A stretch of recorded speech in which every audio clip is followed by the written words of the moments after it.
শীতকাল মানেই হলো পিঠেকাল। তাই আজ নিয়ে চলে এলাম সকলের পছন্দের একটি মুখরোচক পিঠে রেসিপি মুখ সামলি।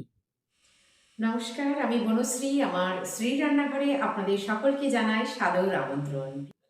আমি এখানে দুটো নারকোলকে একদম ভালো করে কুড়ে নিয়ে নিয়েছি। আর এর মধ্যে যে এই সমস্ত কালো কালো ছোট ছোট টুকরোগুলো আছে এগুলোকে বেছে ফেলে দিচ্ছি।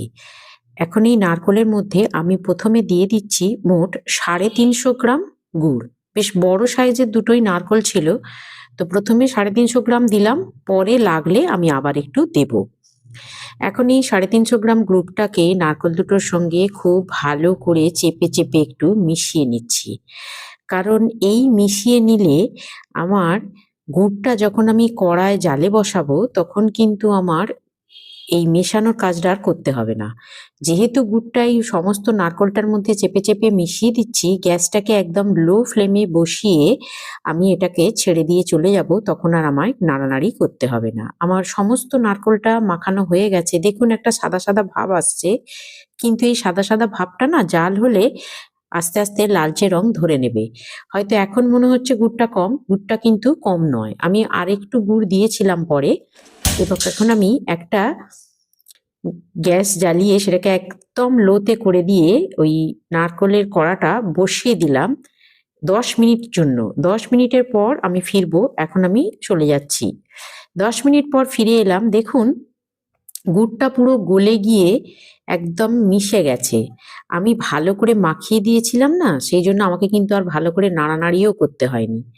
প্রত্যেকটা পরতে পরতে নারকোল মিশে গেছিল বলে আর নাড়ার প্রসেসটা আমার এখানে লাগেনি। আমি আবার এটাকে ছেড়ে দিয়ে চলে যাব ১০ মিনিটের জন্য। আমি আবার ১০ মিনিট পর ফিরে এলাম। দেখুন একদম আমার নারকোল ছাঁচ পুরো রেডি হয়ে গেছে। এটা এই পর্যন্তই কুক করব, এর বেশি আর করব না, কারণ যেহেতু পিঠের পুর করছি, যদি নাড়ু পাকাতাম তাহলে আরেকটু বেশি এটাতে চিট আসতো। আমি এখন এটাকে নামিয়ে নিলাম। আমি এখানে পৌনে ১ কাপ মুগ ডাল নিয়ে নিয়েছি, যার ওজন ১০০ গ্রাম। একটা কড়া বসিয়ে দিলাম গ্যাসে, গ্যাসটাকে হাই ফ্লেমে রেখেছি। দিয়ে দিলাম গরম জল, পর্যাপ্ত পরিমাণে জল দিয়ে দিলাম। জলটা যেই একটু গরম হয়ে যাবে এর মধ্যে আমি ওই মুগের ডালটাকে ভালো করে ২-৩ বার ধুয়ে নিয়ে দিয়ে দিলাম। জলটা যেই ফুটে গেছে দেখুন বেশ ডাল থেকে ফেনা বেরিয়ে গেছে। এই ফেনাগুলোকে আমি একটা হাতায় করে তুলে ফেলে দিচ্ছি।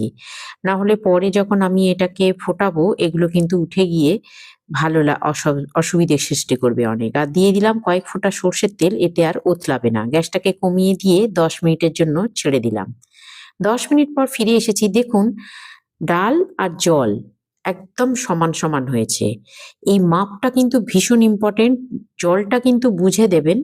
মানে ডাল যা দিলেন সেদ্ধ হয়ে ডাল আর জল একদম সমান সমান দাঁড়াবে। ডালটা কিন্তু খুব বেশি গলে না যায়, তাহলে কিন্তু ফ্যান ফ্যান ভাব এসে যাবে এবং তাহলে কিন্তু পিঠের স্বাদ খেতে ভালো হবে না। মানে পিঠের যে আমরা মন্ডটা মাখবো সেটা কিন্তু মোটেই ভালো হবে না। এবার আমি গ্যাসটা অফ করে দিতাম, দিয়ে এটাকে একটু নেড়ে মিলিয়ে দিলাম। আমি একটু ঠান্ডা করে নিচ্ছি, এটা প্রচন্ড গরম।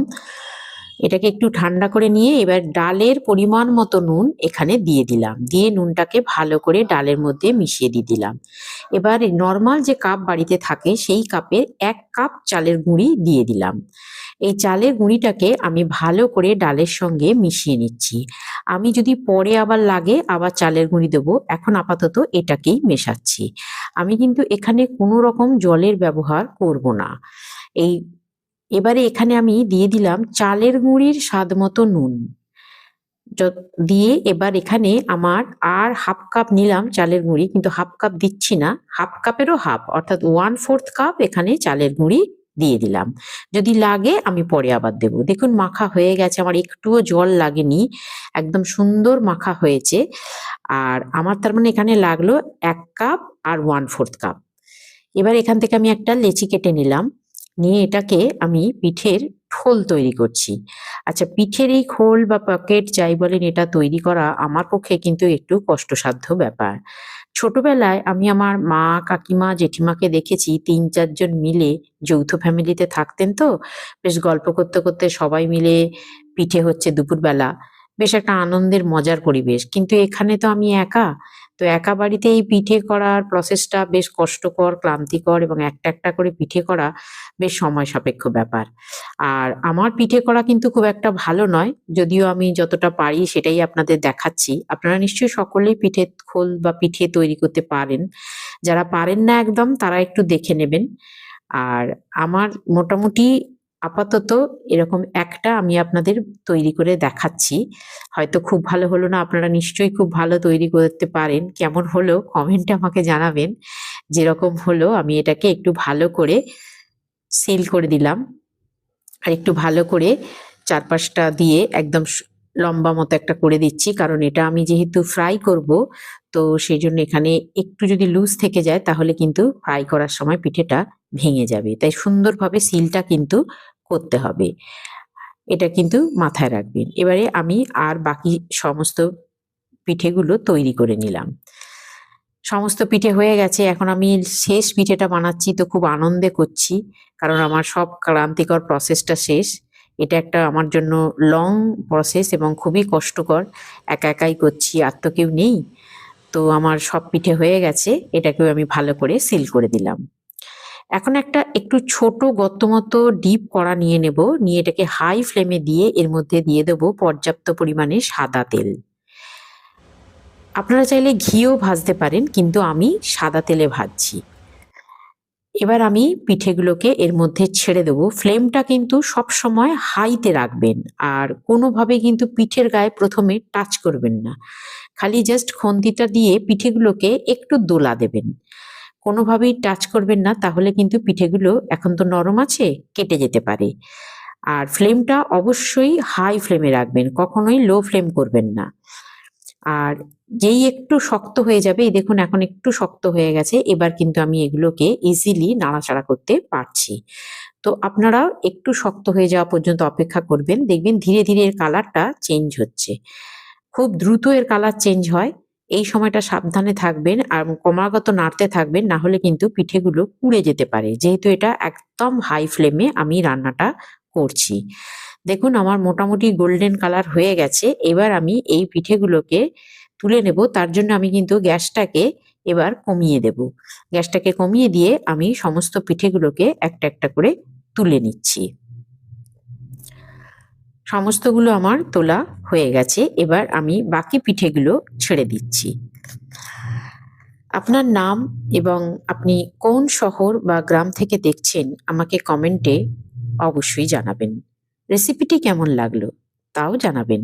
আপনার মতামত আমার কাছে খুবই গুরুত্বপূর্ণ।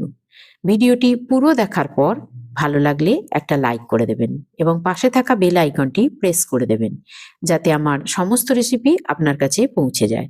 আপনার কোনো প্রিয়জন বা বন্ধুর কাছে রেসিপিটি শেয়ার করে দেবেন, যাতে আপনি আপনার নিজস্ব সময় মতো দেখে নিয়ে একবার রান্নাটি করতে পারেন। আমার বাকি পিঠেগুলো আমি দিয়ে দিলাম, দিয়ে একটু হাই ফ্লেমে করি সবগুলোকে ভেজে নিলাম। আচ্ছা, আর একটা লাস্ট বলে দিচ্ছি, এই পিঠে কিন্তু কখনোই লো ফ্লেমে ভাজবেন না, তাহলে কিন্তু ঝুরো ঝুরো হয়ে যাবে। আমার সব পিঠেগুলো তুলে নেওয়া হয়ে গেছে, দেখুন আওয়াজ শুনেই বুঝতে পারবেন কত সুন্দর হয়েছে পিঠেগুলো, একদম মচমচে খাস্তা। না কোনো বেকিং পাউডার, না কোনো বেকিং সোডা, আমি এখানে কিচ্ছু ইউজ করিনি। অসম্ভব সুন্দর মচমচে খাস্তা হয়েছে, অসম্ভব সুন্দর খেতে হয় এই পিঠেটা। অবশ্যই একদিন বাড়িতে ট্রাই করবেন, বাড়ির ছোট থেকে বড় প্রত্যেকের ভালো লাগবে এবং আশা করি আপনাকে প্রশংসায় ভরিয়ে দেবে। যারা পিঠে খেতে চায় না তাদেরও ভালো লাগবে। আজ এ পর্যন্তই, আর আবার আসবো অন্য একটি রেসিপি।